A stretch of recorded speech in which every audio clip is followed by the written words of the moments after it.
Hey guys, I'm going to do a little bit less talking on the intro on this and just get straight to some more of these customs.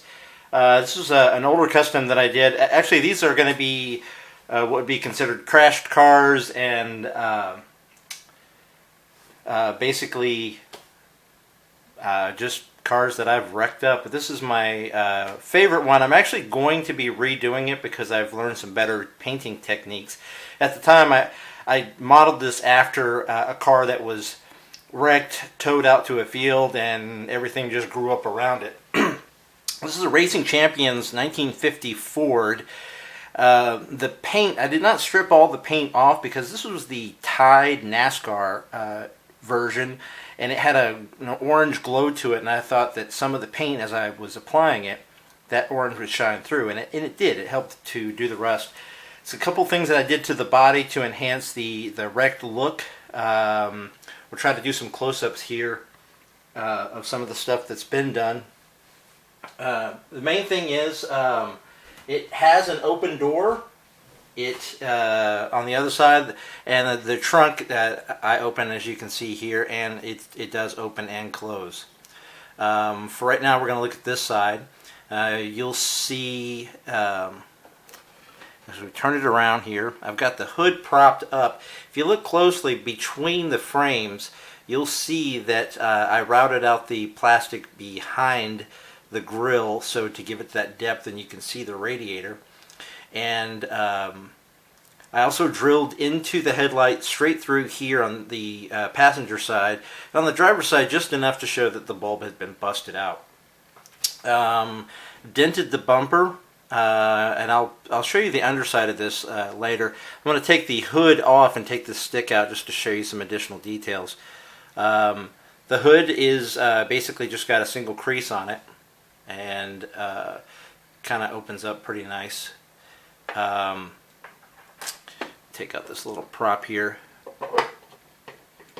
It's kind of wedged in there. We'll leave it in there. Okay, anyways, on the passenger side is where the additional detail comes in.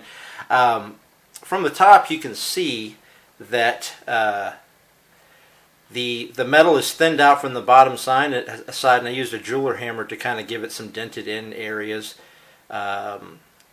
This is just a time-intensive project.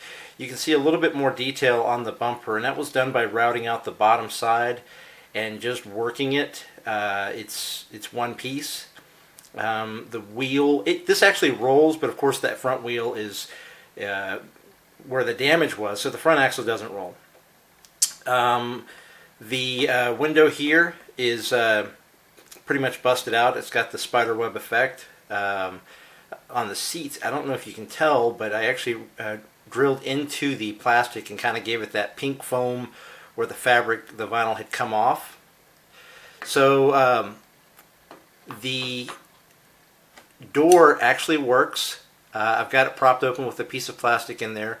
It's going to be coming off, and this is done with a piece of piano wire that kind of goes at the base, comes up on along the side of the top, and then goes in just inside and underneath the A-pillar. Here you can see where I routed out the door. This took two vehicles to do. One I routed around, and the second one I routed the door out. The coolest thing about this door is the recess here. That's actually a lip on the door handle. You can see a little bit of that depth there. If my hand can stop shaking.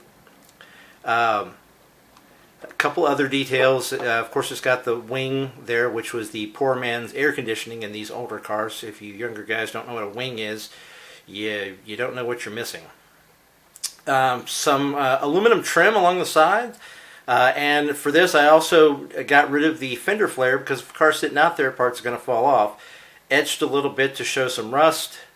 Some additional trim here, and then from the side, you can actually see where it's dented from the wreck and broken. What you can't see with that prop in there is that this door, the dents actually are continuous into the door. So whatever hit this actually hit the door and the fender, or the fender piled into the door. Spiderweb effect on the front windshield. And the detailed greased over engine. Same thing with the trunk as far as the hinge is concerned. It does open and close. I'll close this down so it goes all the way, and it stays up. Just a little bit of a tension mount on the spring. I mean on the hinge. Locks into place. I've only got a hinge on one side because I couldn't get it to line up. I'm not God, you know. And over here, you'll see some additional details of the trim. Parts where it came off, you can see these aren't recessed or anything like this, but you can actually see the holes where some of the trim had come off. But these are after the fact. This side has the skirt, and the door handle on the other side came off, but I actually have a three-dimensional door handle here, if I can turn it just right, to kind of show you that. It's got a slight dent on the hood, and all that's done by just grinding away at the metal. An additional technique for putting in dents, you can grind from the underside and actually tap it in, or you can just grind into it. This is one of these M2 castings. I'm not a fan of these because it's a lot of detail, but just for looks. Made a mistake on the door, so I had to trim off the effects. Just basically took a Dremel to the side and just let it roll over it a little bit and kind of scraped it up. This is something that basically cleared a mud pit and just busted up, missing a headlight. The trick to getting this hood to be cocked like that, where it sits and it's kind of off to the side, is just a matter of bending it. The thing about M2 casting is the metal is pretty pliable. Greenlight is another brand, and I'll show you something on this next car coming up. It's actually pretty pliable. Here's where the accident pretty much took its toll on the car. The seats on the car are actually split. These bucket seats, or these bench seats, were split down the middle to get you into the back seat, and so that's kind of bent over. Spiderweb effect, I can tell you guys how to do that if you want to know. But basically this is just a matter of drilling, grinding into the metal into a unified pattern and doing some painting techniques to show the exposed metal. I had to bend the axle to get this to sit just right so that it has that cock, which I know you guys are going to make fun of that comment. This next one is an early RCCA. It's a Rebel AMC model company, got into the diecast business. This was some early stock cars. This was the English Motors. I don't know the driver. I didn't do much to the body, but I did do the thinning of the metal. And I was going to turn this into a coupe, so it still has the racing body, but I'll show you some things. The hood, rather than craft it from the original car, I actually got it from a, I want to say a Mercury Comet. It's a Ford variant of the Mercury Comet. And it was enough to kind of ply and bend. And it's got a lot of dents and stuff in this thing. But it's pretty pliable.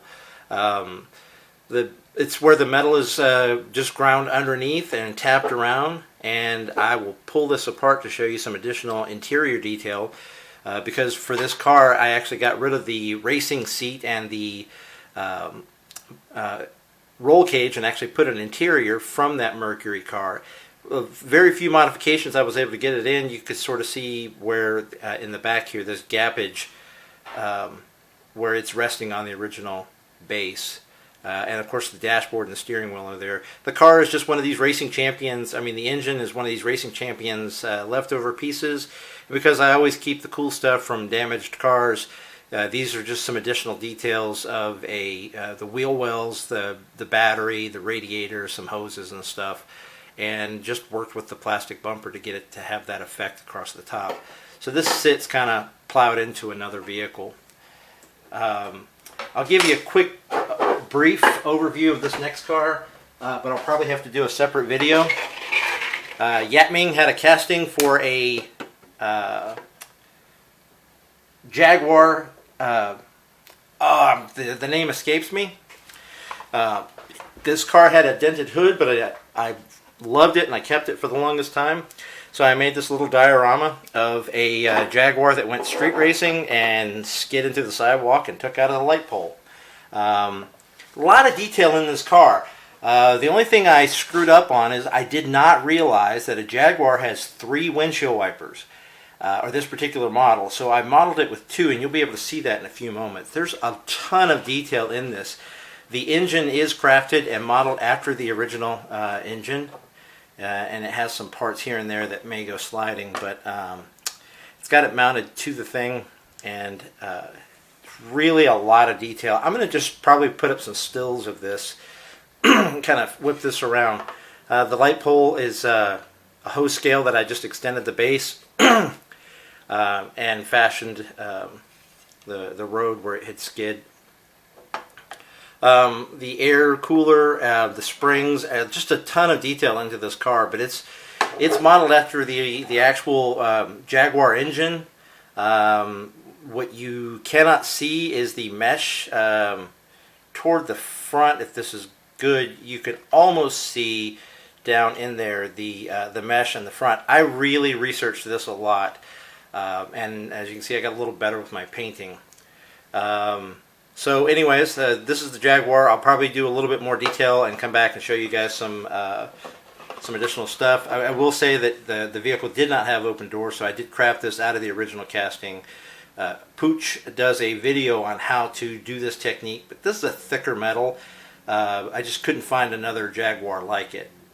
So anyways, I hope you guys enjoyed this. This was going to be my longest video, but it's just some of my crash cars, and from now on they're going to be a lot shorter, I promise.